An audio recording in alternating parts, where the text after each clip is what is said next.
అన్న ఏంటి ఇప్పుడు ఈరోజు దీక్ష చేయాల్సినంత అవసరం ఏమొచ్చిందంటే ఏం చెప్తారు అసలు? మళ్ళీ ఎందుకు రోడ్డు ఎక్కుతా ఉన్నారు ఆర్టీసీ ఎంప్లాయీలు అంటే ఏంది అసలు? ఏం చెప్తారు? ముఖ్యమంత్రి గారేమో టీఎస్ఆర్టీసీని ప్రభుత్వంలో విలీనం చేస్తామని మేడే సందర్భంగా మాకు హామీ ఇవ్వడం జరిగింది.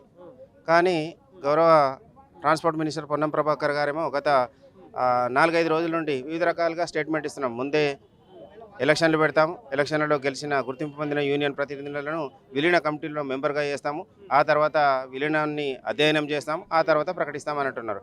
ఇది కార్మికులను తప్పుదోవ పట్టించే కార్యక్రమం. అలాగే కార్మికులను ఆందోళనకు గురి చేస్తూ ఉంది మీ స్టేట్మెంటు, కార్మికులను కన్ఫ్యూజన్కు గురి చేస్తూ ఉంది ఈ స్టేట్మెంటు.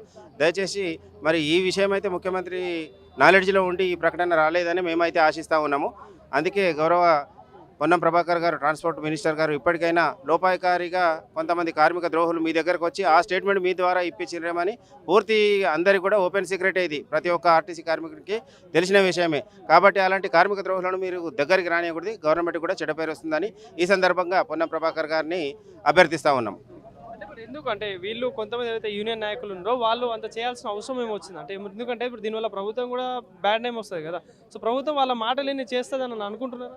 గతంలో కూడా 2025 సంవత్సరంలో మే నెలలో మేము సమ్మె నోటీస్ ఇవ్వడం జరిగింది. అప్పుడు పాకిస్తాన్ తోటి యుద్ధం సందర్భంగా గౌరవ పొన్నం ప్రభాకర్ గారు మమ్మల్ని పిలిచి వారు మాకు అప్పీల్ చేయడం జరిగింది. యుద్ధ పరిస్థితులు ఉన్నాయి, పరిస్థితి బాగాలేదు, కొన్ని రోజులు మీరు వాయిదా వేసుకోండి అని అంటే, అప్పుడు ఒక యూనియన్ నాయకుడు, కార్మిక ద్రోహ నాయకుడు ఏమైనా పొన్నం ప్రభాకర్ని కలిసి వాళ్ళందరూ స్ట్రైక్ చేస్తే మేము డ్యూటీలు చేస్తామని అన్నాడు. అంటే కార్మిక ద్రోహి అనేది అప్పుడే స్టాంపు పడిపోయింది. అలాంటి కార్మిక ద్రోహులు ఇప్పటికి కూడా చాటుమాటుగా మంత్రి గారిని కలిసి ఈరోజు తప్పుదోవ పట్టించే విధంగా, దీనికి కూడా ఒక స్వార్థ రాజకీయ కారణం ఉంది.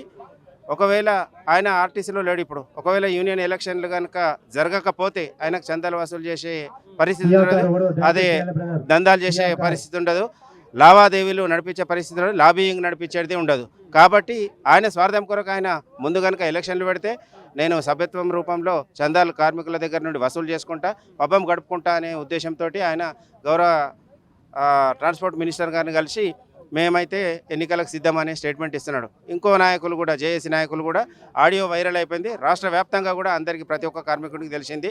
మేమైతే ఎన్నికలకు సిద్ధమంటారు. ముఖ్యమంత్రి గారి ఇంటికి వచ్చేమో విలీనం ముందంటారు, తర్వాత బయటకు వచ్చిన తర్వాతనేమో వివిధ రకాలుగా కార్మికులను తప్పుదోవ పట్టించే విధంగా కార్మిక ద్రోహులుగా మారుతున్నారు, వెన్ను పోటు పొడుస్తున్నారు. వాళ్ళందరికీ ఇదే హెచ్చరిక, ఈ దీక్ష ద్వారా హెచ్చరిక చేస్తూ ఉన్నాము. తస్మాత్ జాగ్రత్త. కార్మికులు అందరూ కూడా ఈరోజు జాగృతమైనరు. మొన్న జరిగిన సమ్మెనే దీనికి నిదర్శనము. నాయకులు లేకుండా సమ్మె జరిగింది కాబట్టి రాబోయే రోజుల్లో ఎవరైతే కార్మికులకు వెన్నుపోటు పొడుస్తారో వాళ్ళను పరిగెత్తించి కొట్టే పరిస్థితి దగ్గరికి తెచ్చుకుంటారని ఈ సందర్భంగా జాగ్రత్తగా ఉండమని వాళ్ళని హెచ్చరిస్తూ ఉన్నాం. అన్న ఏంటి ఇప్పుడు మళ్ళీ ఎందుకు దీక్ష చేస్తూ ఉన్నారు? మొన్న ప్రభుత్వం మీతో చర్చలు జరపడం జరిగింది. సో ఏంటి చర్చలు విఫలమయ్యాయా ఏంటి? అసలు ఈరోజు దీక్షకు రావాల్సిన అవసరం ఏంటి?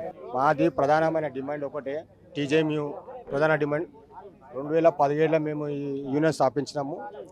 అప్పుడు తర్వాత 2018లో తెలంగాణ స్టేట్ వైడ్గా తిరిగాము, డిపో ప్రచారం చేసి అందరిని ఏక చేసి మొదట మేమే పెట్టినాం తెలంగాణ జాతీయ మజూర్ గవర్నమెంట్ విలీనం చేయాలని. ఫస్ట్ హనుమంత్ ముద్రాజ్ ఈ యూనియన్ తరఫు నుంచి అందరం ప్రకటించినాం. కాబట్టి అదే ఇప్పుడు మాకు అదే మూమెంట్లో ఏమైపోయిందంటే, ఇప్పుడు మొన్న సీఎం గారు కూడా చెప్పారు, మీకు యూనియన్ కావాలన్నా మీకు విలీనం కావాలంటే మేము విలీనమే కావాలని కోరుతున్నాం. ఇప్పుడు యాదవ్ తెలంగాణ మొత్తం కార్మికులం కూడా మాకు ప్రభుత్వం విలీనమే కావాలి, మాకు యూనియన్లు వద్దు. యూనియన్లలో ఏమైపోతుంటే చందాలు వసూలు చేసుకొని చాలామంది రిటైర్మెంట్ అని ఉన్నారు, చాలామంది చందాలకు దానికి. కాబట్టి వర్కర్ లాస్ అయిపోతుంది, ఇక్కడ వర్కర్ ఇదైపోతుంది. 10 సంవత్సరాలు కేసీఆర్ పరిపాలనలో ఎంత నష్టపోయినామంటే ఆ భగవంతుని తెలవాలి, నరకం అనుభవించాం. కానీ మాకు కాంగ్రెస్ ప్రభుత్వం వచ్చి మాకు అన్నం పెడతా అని ఎంతో దయతో ఆయన కూడా మాకు మంచిగా జరిగింది. అయినా కూడా సీఎం గారు మాకు స్పందించారు, మంచిగా చెప్పారు. కానీ ఈ మధ్య ఇప్పుడు మొన్నటిదాకా 2 తారీఖు ప్రకటిస్తామన్న విషయం మళ్ళీ పోయి ఉన్న కొంతమంది లీడర్లు అక్కడ పోయి రవాణా శాఖ మంత్రి గారికి ఏం చెప్పారో లోపల ఏం చెప్పారో తెలియదు. కానీ మరి సార్ ఇవాళ ఈ మాట్లాడడం కూడా మాకు బాధాకరంగా ఉన్నది. కాబట్టి మాకు ఎట్టి విధాలా రేపు ప్రకటించాలి, లేదంటే దాని తర్వాత మా స్టేట్ లెవెల్లో మా జనరల్ సెక్రటరీ ఆధ్వర్యంలో కార్యాచరణ తీసుకొని మేము ఆమరణ నిరాదీక్ష చేయడానికి రెడీగా ఉన్నాం. ఒక పక్క ప్రభుత్వం విలీనం చేస్తా అని హామీ ఇచ్చింది. సో మొన్న సమ్మె చేసిన తర్వాత మీతో చర్చలు జరిపింది, అయినా ఎవరు అడ్డుపడతా ఉన్నారు దీనికి? మరి కొంతమంది లీడర్లు ఉన్నారబ్బా, ఇలా మా దాంట్లో మా ఆర్టీసీ కార్మికులలో లీడర్ ఉన్నారు, పెద్ద లీడర్లు ఉన్నారు. కాబట్టి వాళ్ళకి ఏంటంటే ఇన్ని రోజులు డబ్బులు తిన్నారు, బాగా సంపాదించుకున్నారు. మళ్ళీ అదే ఇప్పుడు యూనియన్లో వస్తే మళ్ళీ చందాలు సంపాదించుకోవాలనే ఉద్దేశంతో వర్కర్ని భ్రష్టు పెట్టడానికి చాలా దుర్మార్గంగా చేస్తున్నారు. కాబట్టి తప్పుదోవ పట్టిస్తున్నారు. కాబట్టి మేము దయచేసి ఏమంటున్నామంటే ముఖ్యమంత్రి గారికి రవాణా శాఖ మంత్రి దయచేసి మా ఆర్టీసీ కార్మికుల మీద ప్రేమ ఉండి మీ బిడ్డలం మీ కార్మికులం కాబట్టి మాకు కంపల్సరీ రేపు ప్రకటించాలని చెప్పి మేము గవర్నమెంట్ వీళ్ళని ప్రకటించాలని కోరుకుంటున్నాం. పొన్నం ప్రభాకర్ గారు మొన్న ఏమంటా ఉన్నారు, అదే ముందు ఎలక్షన్ పెట్టిన తర్వాతనే విలీనంగా పోతామని చెప్పేసి ఒక మాట అంట, దాంట్లో వచ్చి గెలిచిన వాళ్ళనే తీసుకుంటామని చెప్పి మెంబర్గా తీసుకుంటాం అంటా ఉన్నారు. సో మరేంటి ఎట్లా చూస్తారు ఆ వ్యాఖ్యలు?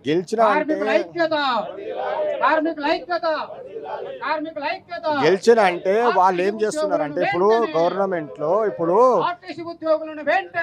మా 13 యూనియన్లు ఉన్నాయి, ఇలా ఆర్టీసీలో 13 యూనియన్లు ఉన్నాయి. కాబట్టి తలా ఇద్దరు తీసుకొని చర్చలు జరిపి యూనియన్ చేయాలని చెప్పి మేము అనుకుంటున్నాం. అయితే వాళ్ళ ఉద్దేశం ఇప్పుడు ఏంటంటే అట్లా కాకుండా గెలిస్తే యూనియన్లు పెడితే గెలిస్తే ఒక్కరితో మాట్లాడుకొని కొన్ని రద్దు చేయొచ్చు అన్న ఆ ఉద్దేశంతో వాళ్ళు ఉన్నారన్నమాట. అది కాదు, మాకు ఫస్ట్ వీళ్ళం కావాలి ముద్దు, అది తర్వాత కోరుకునేది.